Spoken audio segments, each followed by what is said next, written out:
के जो market expert हैं आशीष कपूर इन्वेस्ट शॉप इंडिया से हमारे साथ जुड़ गए हैं। आशीष, स्वागत है आपका कॉर्पोरेट कनेक्शन में। और बाजार का मोमेंटम हम देख रहे हैं अब कमज़ोरी की ओर ही आज पूरे सत्र में दिखाई दे रहा है। निफ्टी बैंक निफ्टी में आपके लिए नए रेजिस्टेंस लेवल अगर आपको बताने हो तो वो कौन से होंगे?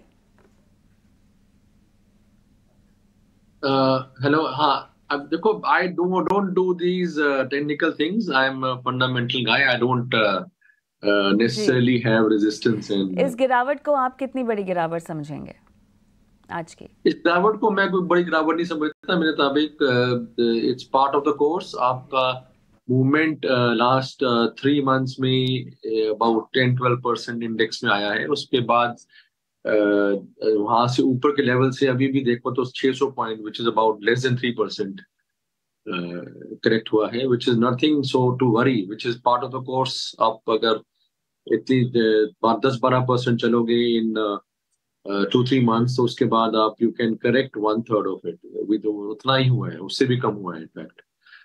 सो कुछ nothing to worry according to me. I think it's part of the course. And जो ज्यादा करेक्शन आ रहा है वो मिड कैप में आ रहा है, बिकॉज मिड कैप में एक्सेस भी हुआ था ज्यादा, मूवमेंट भी बहुत ज्यादा हुआ था। स्टॉक्स डबल भी कर गए थे लास्ट 3-4 मंथ्स में। तो उसमें अगर 30-40% करेक्ट कर जाते हैं, that's also part of the course. Either way, on the way upside also, way downside also. छोटे शेयर ज्यादा चलते हैं और ज्यादा गिरते हैं। पॉइंट इज कि अगर आपका अभी आपके पास कैश अवेलेबल है तो आपको जरूर स्टैगर्ड वे डिप्लॉय करना चाहिए। और मेरे मुताबिक जो परफॉर्मिंग सेक्टर्स हैं, जैसे पावर है, इंफ्रास्ट्रक्चर है, रेलवेज है, डिफेंस है, इनमें जो अच्छे दिग्गज काउंटर्स हैं, इनमें जरूर अभी निवेश करने का मौका अच्छा है। साथ में मेरे मुताबिक पीएसयू जो पूरी थीम चल रही है, उसमें भी अच्छा करेक्शन आया है, तो उसमें भी आपको चुनिंदा अच्छे स्टॉक्स में इन्वेस्ट करने का मौका मिल रहा है। ओवरऑल मैं समझूंगा कि मार्केट थोड़ा वोलेटाइल रह सकता है, क्योंकि मूवमेंट बहुत शार्प था जनवरी फरवरी में।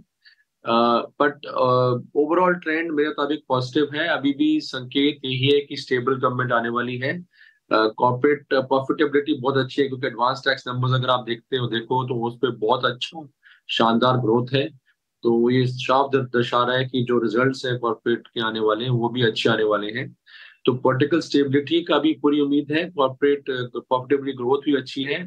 मार्केट में लिक्विडिटी भी बहुत अच्छी है, क्योंकि अभी भी म्यूचुअल फंड के जो इनफ्लोज हैं बिल्कुल। वो एक रिकॉर्ड लेवल पे हैं। तो ऑल हम्म। ओवर टुगेदर मैं तो समझूंगा कि अंडरलाइन टोन नथिंग टू जो है वरी। बाजार की बुलिश है आपके मुताबिक, पावर, हाँ, infra, rail, nothing defence nothing आपने टू वरी बताया। एंड गुड जी, गुड बाइंग अपॉर्चुनिटी। एक मुझे पूछना है आईटी, क्योंकि ये एक अंडरडॉग सेक्टर लग रहा है, अभी काफी हद तक करेक्शन हो चुका है। क्या यहाँ पर किसी भी तरह की बाइंग इनिशिएट की जा सकती है कि अपने पोर्टफोलियो में आप लगभग 10 से 12% आईटी के नाम रख सकते हैं क्या? नहीं, मैं समझूंगा कि आईटी में बहुत ज्यादा वेटेज नहीं देनी चाहिए, क्योंकि ओके। आईटी में ग्रोथ जरूर आएगा, लॉन्ग टर्म ग्रोथ जरूर आएगा, एंड इसमें कोई शक नहीं। बट अभी इमीडिएटली अगर आपको कैप्चर करना है market fall for an opportunity, तो अब आप देखो तो एक्चुअली अपॉर्चुनिटी इज इन जहाँ पे टर्न अराउंड हुआ है वो है पीएसयू स्पेस। वहां पे आपको ढूंढने चाहिए स्टॉक्स। और उसके साथ oil marketing, power, infrastructure, capital goods, इन सेक्टर्स में मेरे मुताबिक आप चुने, उनमें गिरावट भी अच्छी आ रही है, तो उनमें आपका मेरे मुताबिक रिटर्न ज्यादा अच्छा और जल्दी आना चाहिए। साथ में I can also add railway and defence to the sector जो मैंने अभी बोले हैं। इनमें अगर आप करते हैं निवेश, तो मेरे मुताबिक आपका आपका बेटर रहेगा आईटी से। IT also, I am not saying negative, but IT मेरे मुताबिक वेटेज वाइज इन बाकी सेक्टर से कम होना चाहिए। शालवी, क्या आपके रडार पर है? क्या आप इसे ट्रैक करते हैं? मैनेजमेंट की बात सुनने के बाद कुछ खास कमेंट्स आपके? देखो, मेरे मुताबिक शेल्बी का बहुत अच्छा विषय नजर आ रहा है, क्योंकि एक तो हेल्थ केयर इटसेल्फ इंडिया में जो ग्रोथ है, this no brainer. I think बहुत ग्रोथ होनी है, अभी कई साल ग्रोथ होनी है। और अगर देखें तो इसमें तकरीबन सारी कंपनीज बहुत अच्छा कर रही हैं, जो दिग्गज एस्टैब्लिश कंपनीज हैं, चाहे वो अपोलो हो या मैक्स हेल्थ केयर हो, वो सब बहुत अच्छा प्रदर्शन कर रहे हैं स्टॉक शेयर्स में भी।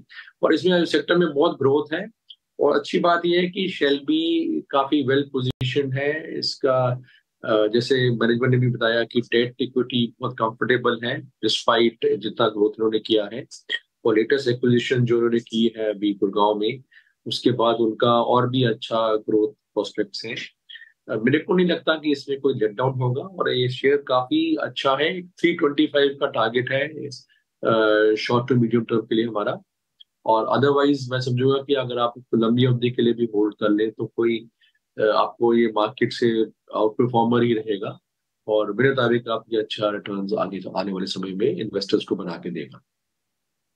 टर्म टारगेट आप 325 का बता रहे हैं, लेकिन ये ऐसा स्टॉक है जो अगर लंबी अवधि का नज़रिया भी रखना चाहें तो उस नज़रिए के साथ पोर्टफोलियो में इसको जगह दे सकते हैं।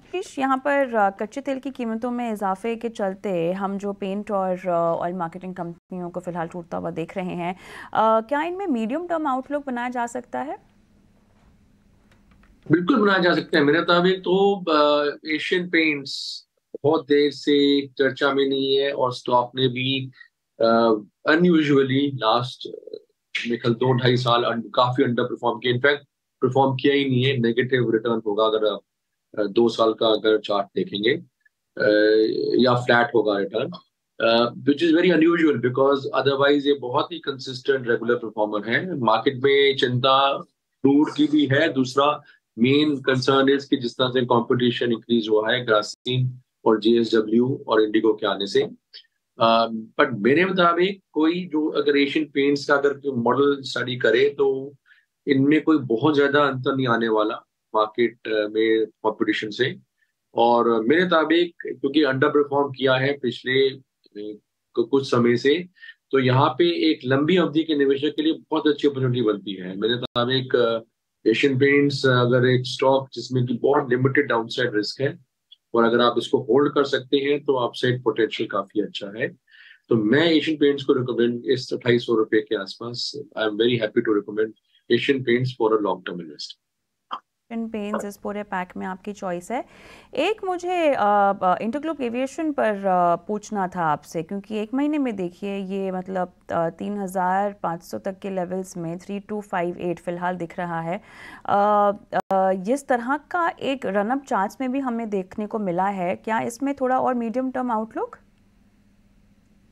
तो इंटरग्लोब में मैं समझूंगा कि रन अप बहुत अच्छा हो चुका है। इनफैक्ट आई वुड थिंक कि थोड़ा सा आपको मुनाफा लेना चाहिए यहाँ पे। दो चीजें हैं, एक तो एविएशन बहुत डिफिकल्ट इंडस्ट्री है।